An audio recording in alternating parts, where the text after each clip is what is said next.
Bismillahirrahmanirrahim. Assalamualaikum warahmatullahi wabarakatuh. Perkenalkan, nama saya Nur Sofia, mahasantri semester 5 Mahat Ali Al-Fitrah. Di sini saya akan mempresentasikan kitab Mafahim, kajian kitab Mafahim yang berjudul Daruratu Mulahadatin Nisbati fi Miqyasil Kufri wal Iman. Kalau mempunyai kitabnya halaman 95.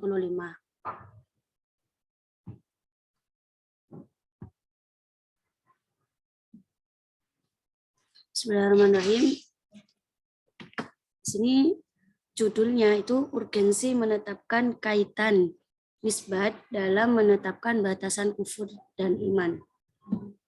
Waqad tamasaka tawaifu min ahli dhalalati bidaili sifatin dawahiril alfadi biduni nadarin ilal qarani wal maqasid wa biduni nadarin ilal jam'i ila bima la yu'addi ila ta'arudi bainal waridin. Beberapa kelompok sesat hanya menggunakan pendekatan tekstual atau disebut dengan radikal, tanpa melibatkan indikasi-indikasi dan tujuan-tujuan serta tidak menggunakan titik temu yang bisa menghindari kontradiksi antara dalil-dalil yang ada. Kelompok dibagi menjadi 3. Yang pertama radikal, yang kedua moderat, yang ketiga liberal. Radikal itu apa? Radikal itu sangat berpegang teguh pada Al-Quran dan dalil tanpa dikelola atau memahami secara tekstual. Sedangkan moderat itu masih mengelola Al-Quran dan dalil, seperti Ahlussunnah wal Jamaah. Kalau liberal itu terlalu bebas. Yang dibahas kali ini adalah kelompok yang radikal, fokus pada kelompok yang radikal. Perbedaan pendapat mengenai af'alul ibad, Qadiriyah mengatakan bahwa walqailina biqadri tamasaku binahwi qaulihi ta'ala fabima kasabat aydikum. Perbuatan makhluk itu sendiri. Jadi manusia punya andil atau daya upaya untuk dirinya sendiri, bukan atas kehendak Allah. Itu menggunakan argumentasi pada surat Asy-Syura ayat 20. Wa ma asabakum min musibatin fabima kasabat aydikum wa yafu an katsir. Maka adalah disebabkan oleh perbuatan tanganmu sendiri. Jadi tidak ada kaitannya dengan kehendak Allah. Namun sedangkan menurut kelompok Jabariyah itu dijelaskan wal qailina bil jabari tamasaku bina biqaulihi ta'ala wallahu khalaqakum wa ma ta'lamun. Pada surat As-Saffat ayat 96, wallahu khalaqakum wa ma ta'lamun, yang artinya padahal Allah yang menciptakan kamu dan apa yang kamu perbuat itu. Nah, dari masing-masing kelompok tersebut mempunyai perbedaan, akan tetapi mereka kelompok Qadariyah dan Jabariyah termasuk kelompok yang radikal, hanya memahami secara tekstual saja.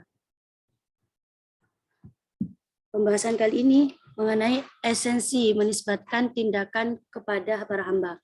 Hubungan tindakan makhluk dengan mereka sendiri dengan cara mengerjakan, bukan penciptaan. Kenapa? Karena Allah yang menciptakan, menakdirkan, dan menghendakinya.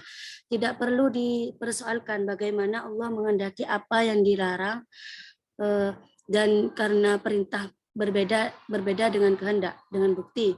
Allah menyuruh manusia untuk beriman. Namun Allah tidak menghendaki semuanya beriman. Hal ini berdasarkan firman Allah pada surat Yusuf ayat 103. Wa ma aktsarun nasi walau harasta bimu'minin. Yang artinya, dan sebagian besar manusia tidak akan beriman walaupun kamu sangat menginginkannya.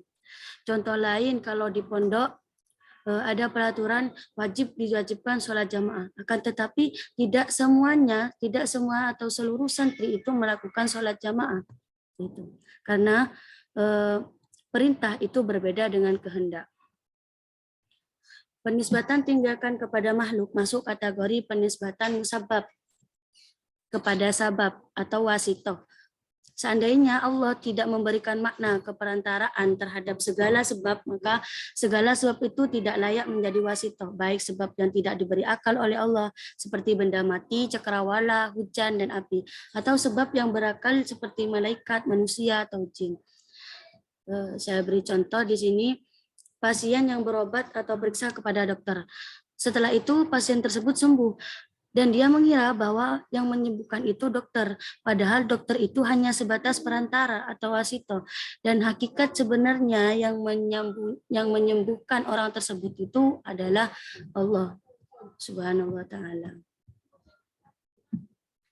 Di sini dijelaskan lagi ikhtilaful makna bi ikhtilafin nisbati lafzi, perbedaan makna arti akibat dengan perbedaan nisbat lafaz. Dalam hadis Aisyah radhiyallahu an, Siti Aisyah radhiyallahu an meriwayatkan bahwa Allah jika berkehendak menciptakan janin, maka Allah mengutus malaikat, lalu malaikat memasuki rahim dan memungut sperma dengan tangan, kemudian membentuknya sebagai jasad.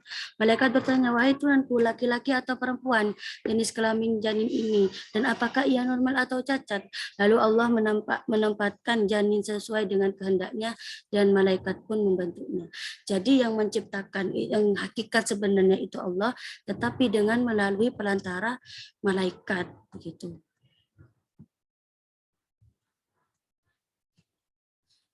Ketika ada perkataan, kami disirami hujan berkat anugerah dan rahmat Allah, maka ia beriman kepadaku. Sebaliknya orang yang berkata, kami disirami hujan berkat bintang ini atau itu, maka ia kafir kepadaku dan beriman kepada bintang.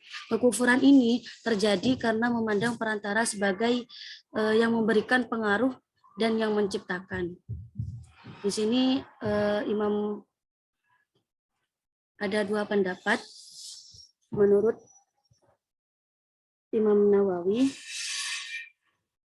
yang mengatakan bahwa pendapat yang pertama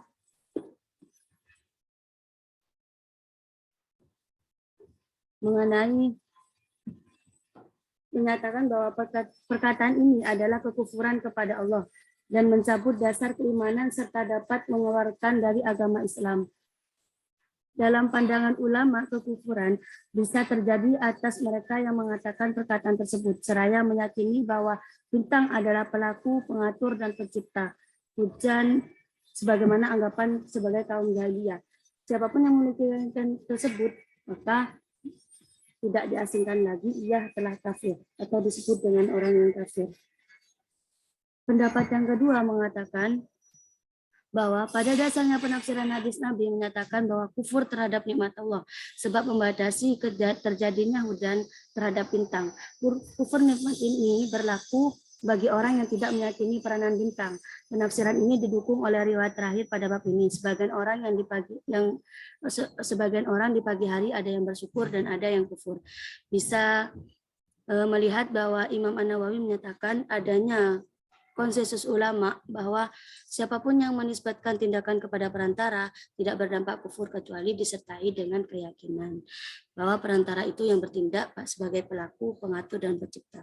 Jadi pemahaman di kitab Mafahim Yajibu Antusoha ini meluruskan pada pembahasan pada kelompok yang sesat tadi, yang memahami bahwa sebagaimana hujan yang turun tadi itu karena adanya bintang, akan tetapi dia yakin. Nah, dari keyakinan tersebut itu dikatakan kafir. Jadi batasan antara kufur dan iman itu ada pada keyakinan kita. Sampai di sini penjelasan yang bisa saya rangkum dan bisa saya jelaskan. Terima kasih atas waktunya. Assalamualaikum warahmatullahi wabarakatuh.